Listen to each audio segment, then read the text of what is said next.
Ladies and gentlemen, it's the Ford Bronco Sport. This one's a 2023 Big Bend edition. It's not Ford's regular Bronco, the big body-on-frame off-roader that's somehow meant to compete with the Wrangler. It doesn't even look like it. This thing's a unibody. It's built on Ford's C2 platform, so something like an Escape or a Maverick. It's got a 105-inch wheelbase, so honestly, it could be Ford's shorter Transit Connect van, only different. It's got an 8-speed transmission. It's powered by a 1.5-liter EcoBoost 4-cylinder. This is a 2023, so it's manufactured well after the 1.5-liter got its engine block update, and hopefully all of those pesky coolant intrusion issues have gone away. Hopefully. I don't hate the engine compartment. It's much nicer than the Escapes, where you have to remove the cowling just to change the spark plugs. There seems to be a lot of room to work in here, especially after you remove a couple of pieces of plastics and maybe this big tube here. I wanted to hate these things when they first came out. Putting a Bronco badge on a Ford Escape seems like blasphemy, but it's not really a bad looking car, is it?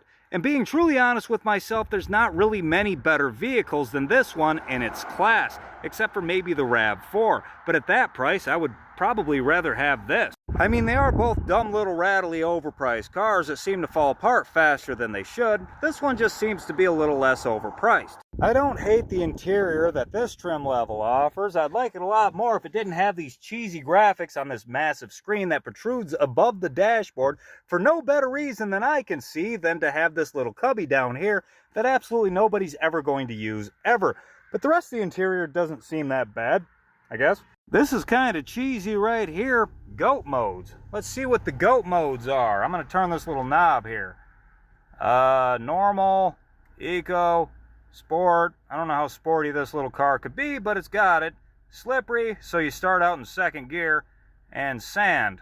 I don't know what that does. I'm sure that just reduces torque too. These vents really frustrate me. They're so unnecessarily complicated. This little control knob feels cheaply made, like it wants to break off. And they're on every single one of these vents on the dash. And for what? What's the point in that? That's dumb. But the rest of the interior seems fine. Everything in it does what it's supposed to do. I'm not sure what more you could ask of it. The seats are comfortable enough. The driving position's okay. You sit up nice and high. You can see out of it well. It's got a good sharp turning circle. It's easy to park. It's a decent car to drive around. A lot like an Escape.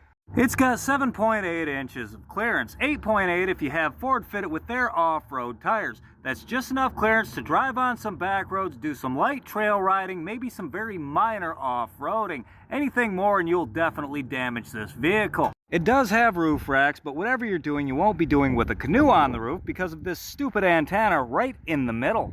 What's that about? All in all, I think the Ford Bronco Sport, a lot like the Maverick, is a big steaming C2 sandwich with a little extra cheese. I'm Tony Shull, and I just gave my honest opinion of the Ford Bronco Sport. Thanks for watching.